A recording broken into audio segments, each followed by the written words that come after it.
Welcome this lovely Tuesday evening to another Logan Reads Live. Tonight I am going to be reading Dick Whittington and His Cat, the probably not true story.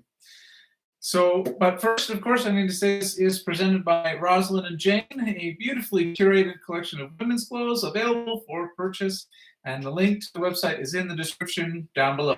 And I also want to say I'm feeling a little congested today, so hopefully I can do this all right. So Dick Whittington and His Cat. Once upon a time, in a small village in England, there lived a small boy named Dick Whittington. His father and mother had died when he was just a baby, and the poor, ragged orphan lived on what bits and pieces the villagers gave him. This was not very much at all, for the place itself was very poor, and there was little enough to spare for a boy who belonged to nobody. Now Dick may have been very poor, but he was also a very bright, intelligent boy. He paid close attention to everything that was going on, and he stored away every piece of information he received, as if it was something precious indeed. People in those days, especially in out-of-the-way places like Dick's village, had very little to amuse themselves besides the conversation and company they provided for each other and for themselves. So Dick would listen to the farmers talk when they came to the village for market days. You may be sure he also paid sharp attention to the clergyman's sermons every Sunday, and day in, day out, in all the little stores and shops of the village, Dick listened. Of all the places and things he heard about, none stirred his imagination so much as talk about the great city of London, capital of all England, and, to Dick's young mind, the very center of all the universe. For surely there could be no place in the world so rich, so splendid, so important as the great London he was always hearing about.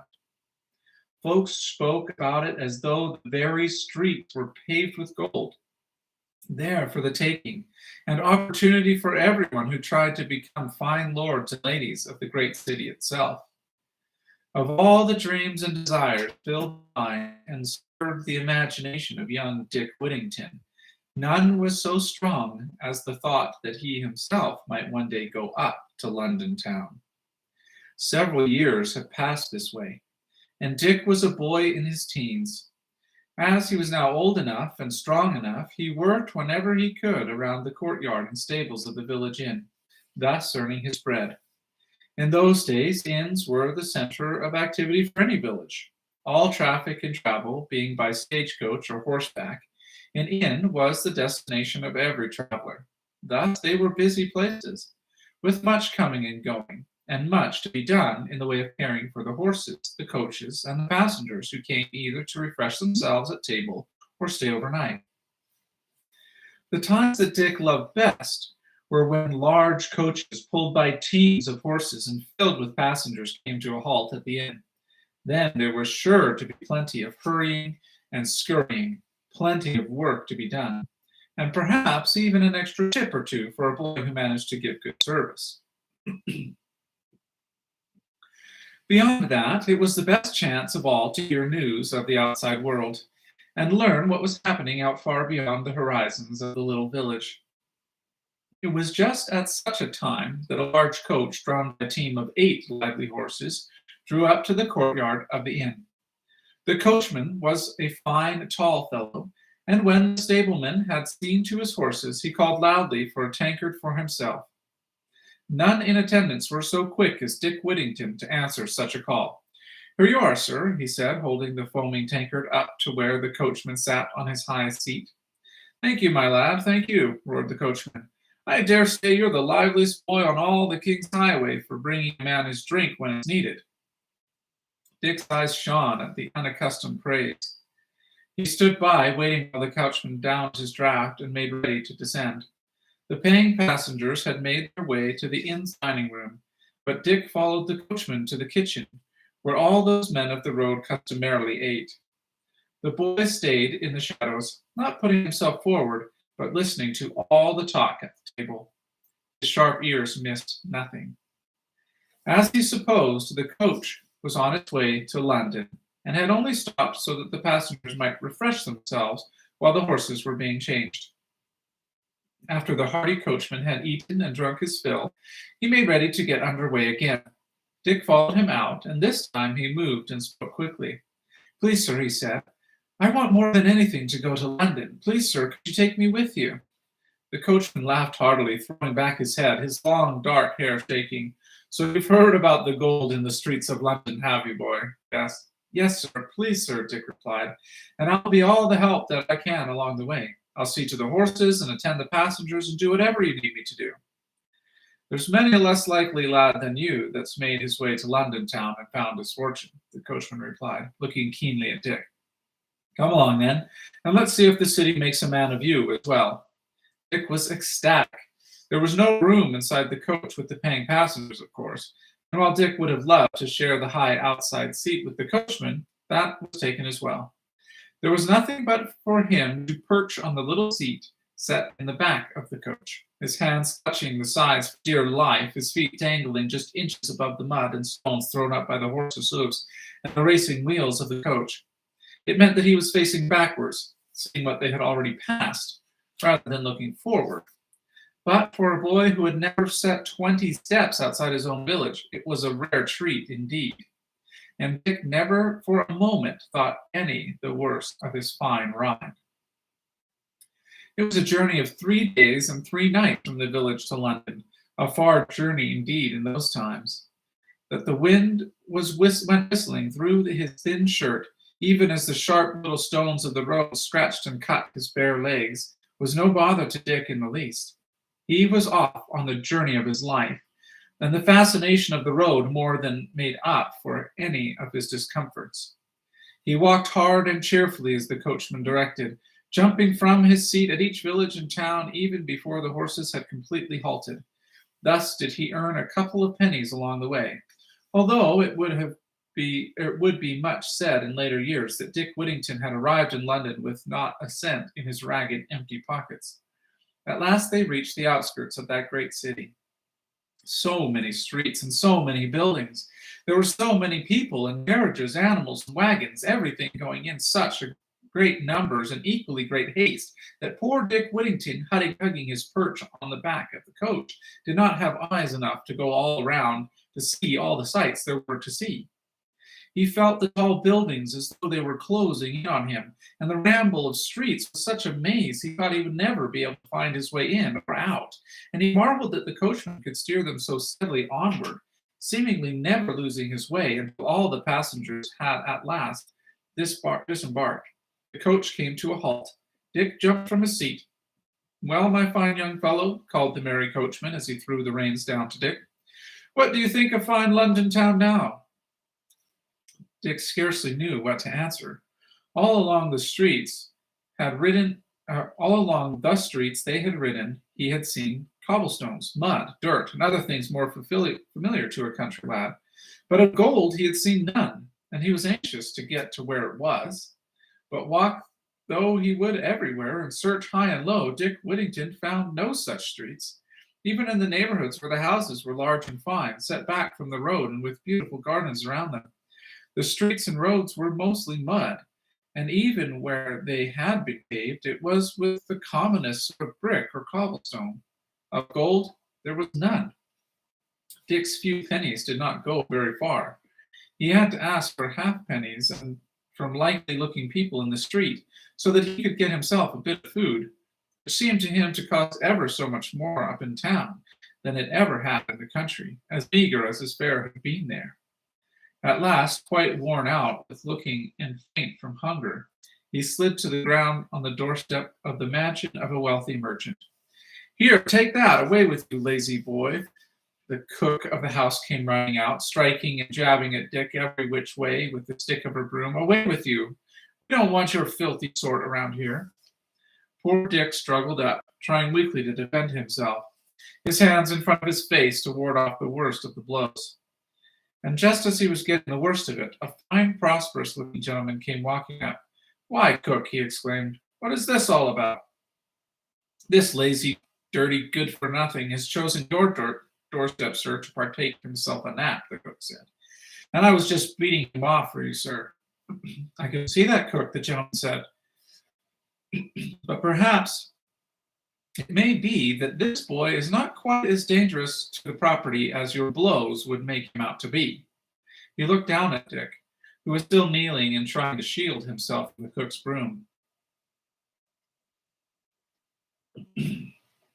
Please, sir, I didn't mean any harm, Dick cried. I didn't mean harm to your property, sir. I fell down. Fell down, the gentleman interrupted, echoing his words. I pray, sir, are you drunk? Oh, no, Dick said, summoning the last of his strength to defend himself against such a charge. I do not drink, sir. Of late, and he lowered his voice still more, of late I have not had very much to eat either, sir. That is why I am in such a weakened state. You look old enough and strong enough to work, the gentleman said, looking at Dick far more kindly than the cook had. Why don't you get yourself some work and earn your bread? If only I could, sir, cried Dick. That is what I've come all the way from home to try to do.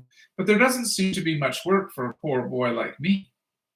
Perhaps you have come to the very right house after all, the gentleman said slowly. Cook, you're always complaining of no one to help you with the dirty, heavy work of the kitchen. Let's give this poor lad a chance and see what he can do. Oh, thank you, sir, Dick exclaimed, trying to grab the gentleman's hand in gratitude. Here, none of that, the cook said, using her toe none too gently to separate Dick from the gentleman. You just come along with me, and we'll see if you're worth the bother. Dick pulled himself up, holding on to the solid stone wall of the house as he followed Cook downstairs into a large kitchen. The fragrances from the various foods that were cooking and stewing nearly overwhelmed him. Almost fainting again, he pulled himself into a chair and laid his head on the table.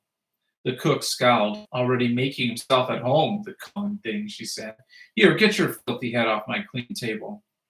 But even she could see that Dick had barely the strength to move. Grudgingly, she went to the stove and ladled some soup into a little bowl. Here, she said, shoving it across the table to him. Have some of that, then we'll put you to work.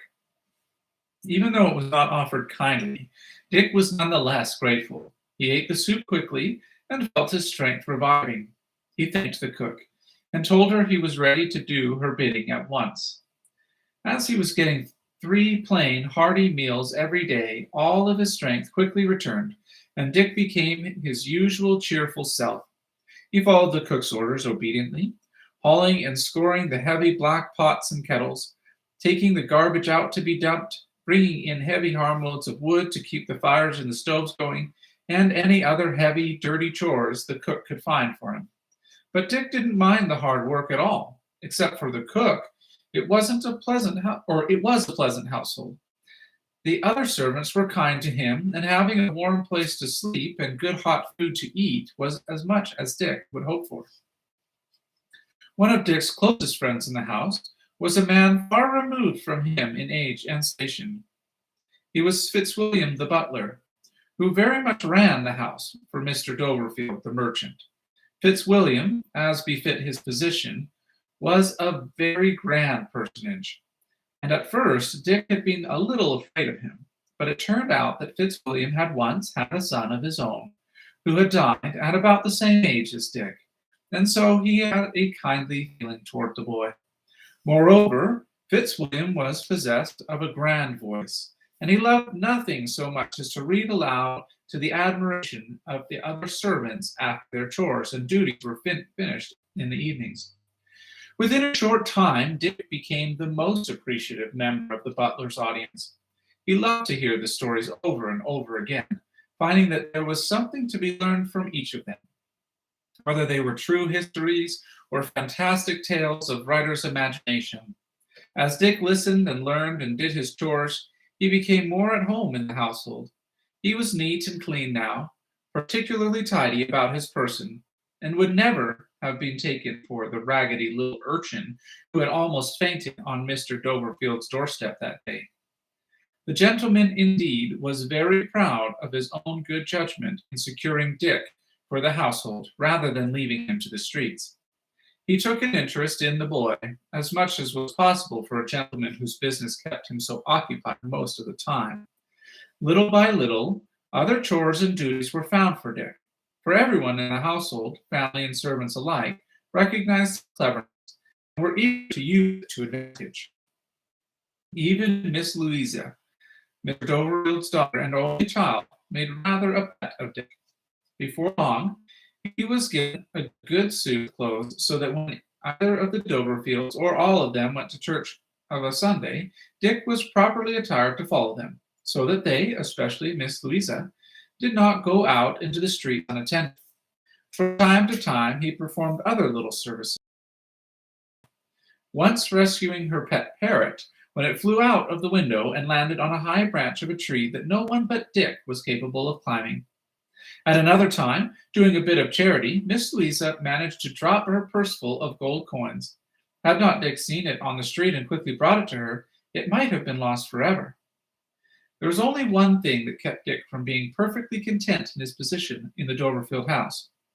He had a little room of his own, tiny and slope-walled, since it was set into the pitch of the roof, but all his own, and he was glad enough to have it, or would have been, were it not for the uninvited companions who shared it with him, a very flock of rats and mice that tumbled and squeaked about as if the room were theirs and not his. They made his life a very nuisance, keeping him from sleep he needed so much after his hard day's work. It happened one day that Mr. Doverfield had a visitor, another gentleman. Dick took such particular care of the visitor's needs that he was generously rewarded with several coins. Dick knew at once what he would do with this windfall. He walked the streets up and down till he found an old woman with a cat. As she had several more at home, she was as willing to part with this one as Dick was with his coins. So the bargain was struck, and Dick tucked the cat under his arm and brought her back to his little garret room. As the old woman had promised, the cat was an excellent mouser, and within a few weeks Dick's room was rid of the rats and mice as if they had never been there in the first place. Soon after came a great event for the entire household. Mr. Doverfield, being a very considerate employer and always liking to see his people do well, called all of the servants into a small drawing room one evening after dinner. There he explained that he had undertaken the enterprise of sending a sailing ship to trade on the north coast of Africa. It would be an excellent opportunity for each of them to send whatever he or she had that they thought could be sold to the people there. Then each of them would get the profit of such a sale. All of them were excited at the opportunity to increase their meager earnings, and immediately began talking amongst themselves as to what they would send. It seemed as if everyone had something to give to the venture except Dick, whose little earnings had gone for candy and such, and whose only possession was his cat. But he was determined to play his part, and to have something that he too could send along, and be able to discuss his chances of success with the other servants. So sadly, Dick decided to send away his cat. For you may be sure that this venture in which they were all partaking formed the greatest amount of interest possible among the servants, who could talk of little else from the time that the proposal had first been made to them. Dick had tears in his eyes when he delivered her to the captain of the sailing vessel, for she had proven her worth, not only as a mouser, but as a companion, and he feared he would miss her on both counts. At this, Miss Louisa, who always took Dick's part, offered to give him some coins so that he might get himself another cat. Although Dick had been with him for many years, the cook was meaner to him than ever. Although Dick had been with them for many years, the cook was meaner to him than ever she had been at the beginning of his stay.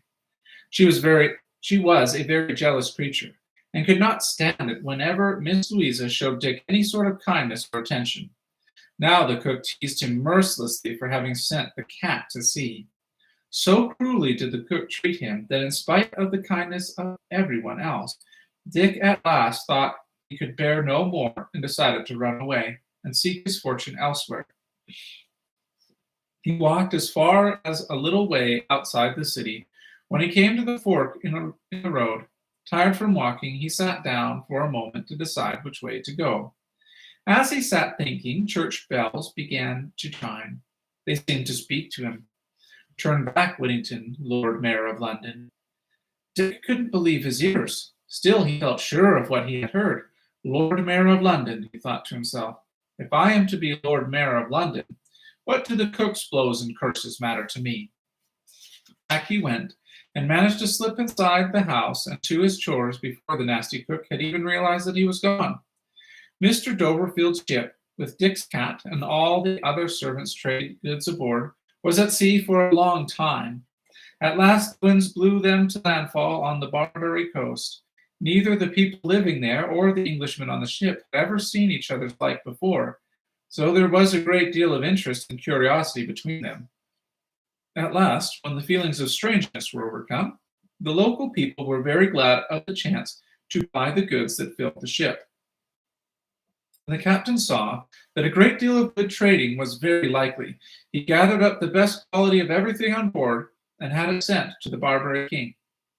So pleased was his royal majesty with these unexpected goods that he had the captain and other officers to the palace for a grand dinner. Everything there was of a greater magnificence than anything these Englishmen had seen at home. They marveled at the tapestries and rich weavings, the vessels of gold and silver and finest glass that were everywhere. There were also endless lines of servants, magnificently outfitted, ready to serve the king's guests and do all of his royal bidding. But as soon as the captain and the other guests were seated and looking eagerly at the rich variety of dishes being placed before them, a veritable army of rats and mice jumped up everywhere, scurrying across the table and helping themselves to food from every dish. The captain was amazed. "Begging your pardon, your highness," he said, "do you not find these vermin most unpleasant?" "Indeed I do," exclaimed the king, while the queen indicated her displeasure and unhappiness at the condition of her dining salon. "I would give half of my riches to be rid of them," the king went on, "only we have not the means to do so." "But we have, your highness," the captain said, a gleam in his eyes. "Indeed," the king said again. "Rid me of these pests, good sir, and half the belongings of this palace are yours." The captain wasted no time in sending a sailor to fetch Dick's cat and bring her to the palace. "Of course, this creature is a great pet of mine," the captain said, "and there's very little which could cause me to part with her." "Very little is not what I had in mind," the king replied. "If this creature is indeed able to rid me of this nuisance, everything I promised in return will be given. Well, a palace, even on the Barbary coast, is bigger than a garret by far, and it took the cat a while longer to clear things for the king than it had to perform the same service for Dick. But at last it was done, and the palace could function as a royal habitation once more. So impressed were their royal majesties that they were not only willing to give up half their household treasure for the cat's performance, but offered up even more riches in return for keeping her. All this the captain readily agreed to, and after reloading the ship with so much treasure that her boards were groaning, they took their leave of that pleasant place and sailed home for England once more. As soon as they got there, the captain presented himself to Mr. Doverfield, and quickly gave accounting of the adventure that had befallen them. The trip was a great success, with money made for all involved, but none so much as for the person who owned the now royal cat of Barbary. Mr. Doverfield was as good as his word and better, even though some of the people around him suggested that it was too much of a reward for a poor scullery lad with anywhere near the treasure that had been sent him. Mr. Doverfield insisted. It was the lad's doing, he said, and it is just as surely the lad's reward. Far be it from me to take anything which is not mine. It all belongs to Dick, and he will be a great man now. Dick was sent for. He was in the kitchen, scouring pots as usual, and dirt and grease covered his hands and arms, and even his face, where he had unthinkingly touched it. "I can't go to the master like this," he protested, when the other servants told him that Mr. Doverfield was waiting for him. "I must clean myself and dress properly first." But Mr. Doverfield himself, impatient to let the lad know of his great good fortune, would not wait. He insisted that Dick come into his room and even set a great chair for him to sit in. Dick himself could not believe that such a thing was happening, and he believed that the servants were teasing him and playing him a trick, as they so often did. But they insisted, and so did Mr. Doverfield. "My boy," he began, "prepare yourself. You are to become one of the great men of London, with riches beyond your dreams." Poor Dick could only stare at him and not say a word. Then Mr. Doverfield explained how successful the voyage had been for all concerned, but none more so than Dick himself. When the lad realized the extent of his good fortune, he insisted that Mr. Doverfield share it with him, as it had been his employer's kindness that had made the venture possible in the first place. No, no, Mr. Doverfield insisted. It is all yours, and I only hope that you will make good use of it, Mr. Dick Whittington. Then, sir, Dick replied, emboldened at the manner in which his employer was addressing him, Miss Louisa shall share in my good fortune, because she has always been the soul of kindness to me, and I do indeed worship her. Not a bit of it, Mr. Doverfield insisted.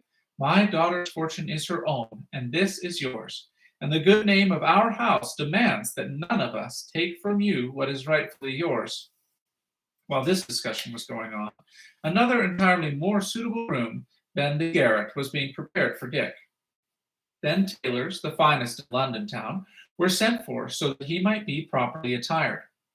All this and more was done, and still there was more to his fortune than Dick supposed could ever be spent in one lifetime.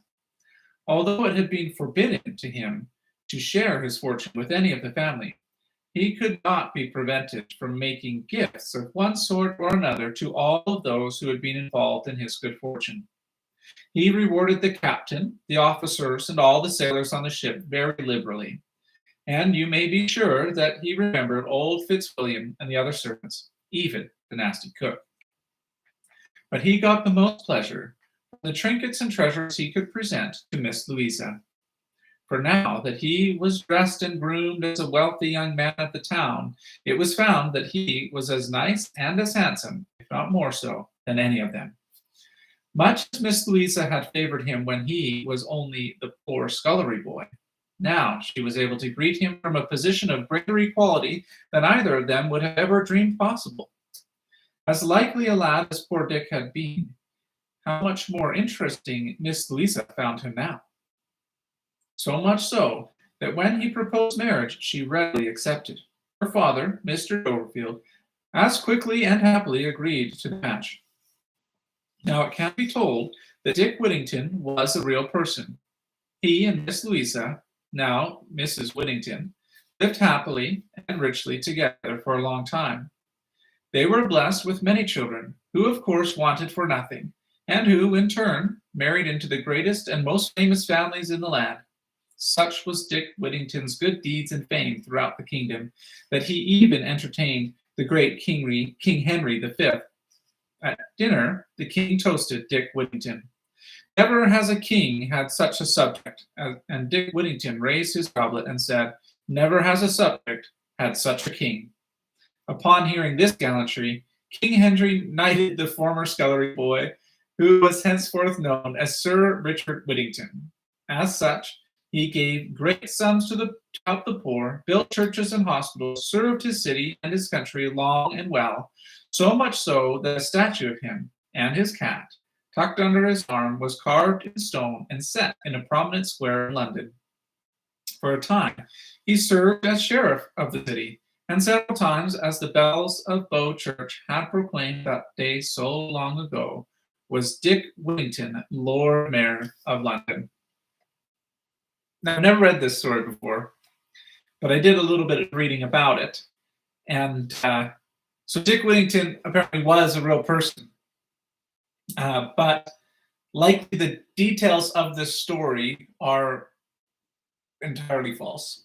There appears to be no record of him being poor in his childhood and no record of the cat. But I do believe the statue is real, although I don't know that for certain.